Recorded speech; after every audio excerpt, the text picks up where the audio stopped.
जावई बापू या.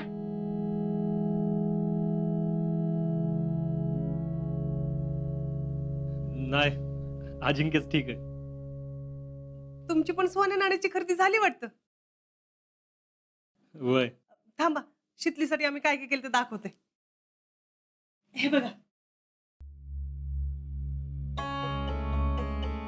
मी आणि आमच्या ह्यानी शितलीसाठी हा हार केलाय. 2 तोळ्याचा आहे. हे हे सुमन आणि जितू भाऊजीने केले. हे पण 2 तोळ्याचंच आहे. हे नाना आणि अक्कांच्याकडून आणि हे ध्रुव आणि सौर्याकडून. कसं वाटलं? छान आहे.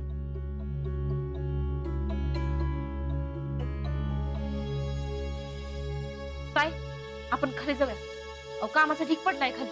बर बर, चल येते बरं का जावई बापू. हा. चल.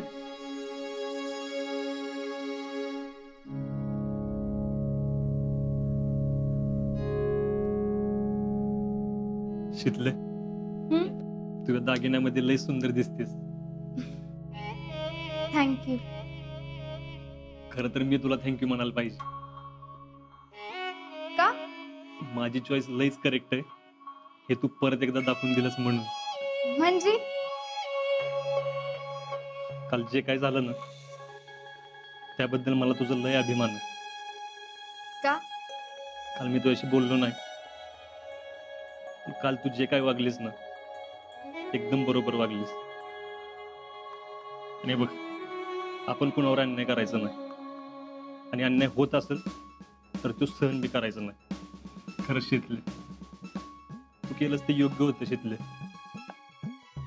तुला वाटलं असेल की आपण करतो ते बरोबर आहे का नाही, पण लक्षात ठेव, तू केलं जर खरंच बरोबर असेल ना आणि अख्ख्या जगाला ते चुकीचं जरी वाटत असलं तरी प्रत्येक गोष्टीत मी तुझ्या बरोबरच असणार आहे. पण तुला असं स्ट्रॉंग राहायचं आणि फक्त स्वतःवरच नाही तर कुठे बी अन्याय होत असेल ना तरी तुला त्या विरोधात आवाज उठवायचा आहे. कारण फौजी कधीच अन्याय सहन करत नाही आणि कुणावर अन्याय होऊ बी देत नाही. आणि माझी बायको म्हणून तू बी हेच केलं पाहिजे. फौजी, मला जरी फौजी होता येत नसलं ना तरी मी एका फौजीची होणारी बायको आहे हे माझं भाग्य आहे. तेव्हा फौजीचे जे काय गुण मला माझ्यात उतरवता येतील तेवढे मी उतरवण्याचा प्रयत्न नक्की करीन. खरंच शिकले, तुझ्यासारखी बायको मिळालं ना नशीबच लागतं.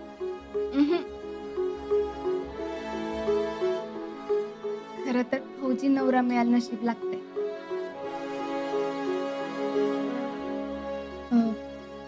तुमच्या घरी काय चर्चा झाली का?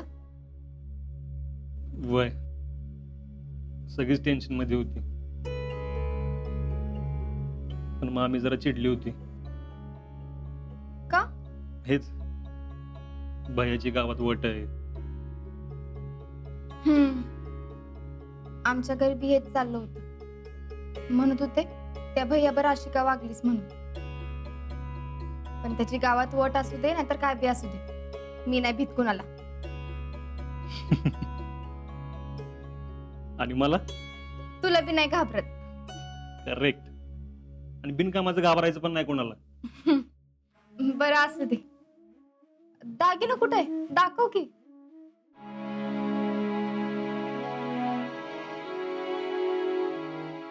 सॉरी शितले, मी दागिने नाही करू शकलो तुझ्यासाठी. अरे ठीक आहे. आणि तसं बी मला जो दागिना पाहिजे होता तो तर तुम्हाला आधी दिलायसच की. हा, पण माझ्या आईचे जे दागिने आहेत ते तुला द्यायचं असं जिजीला वाटत होतं. पण ते दागिने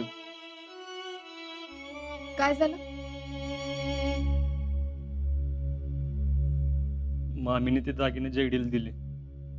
काय? का? का दिले? माझ्यासाठी ठेवले होते ना, कोणाला विचारून दिले? हे बघ, ते माझ्या वाटणीचे दागिने होते, मला परत पाहिजे.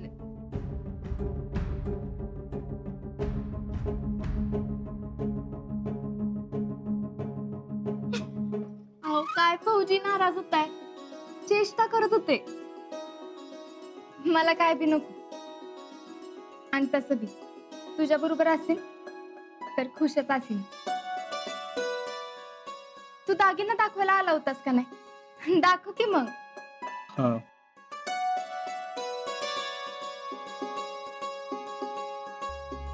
शीतले, मी तुझ्यासाठी एवढाच दागिना करू शकलो.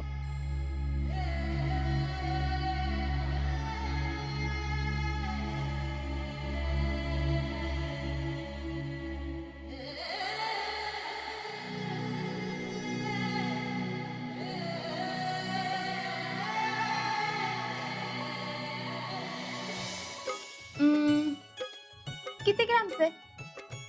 1.5 का 2. आपण एक काम करू, आपण याचं वजन करू, बघू किती भरते. म्हणजे थांब.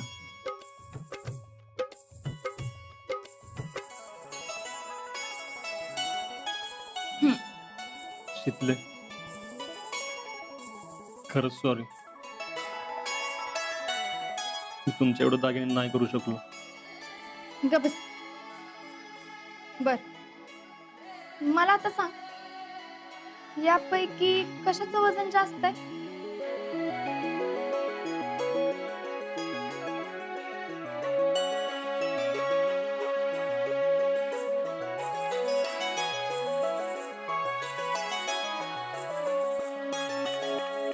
याचं वजन जास्त आहे. आणि नुसतं वजनच नाही, जबाबदारी बी मोठी आहे. फौजी, घरावर कुठलं बी संकट आलं ना तर बाई तिचा प्रत्येक दागिना मोडते किंवा घाण ठेवते, पण मंगळसूत्र कधीच नाही. कारण मंगळसूत्र ही प्रत्येक बाईची ताकद असते. आणि तसं बी दागिना तर तुम्ही मला मेडलच्या रूपात देणारच आहात की.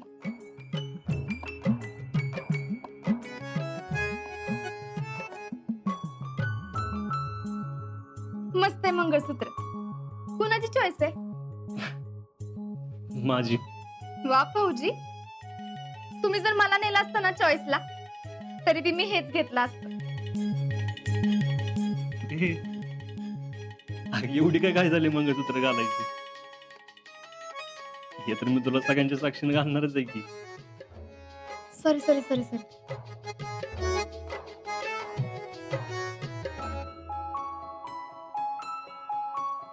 माझ्या कमाईतला पहिला दागिना. ह्यो आर्मीच्या कमाईतला पहिला दागिना आहे. ह्यो दागिना मी माझ्या बरोबर कायम ठेवी.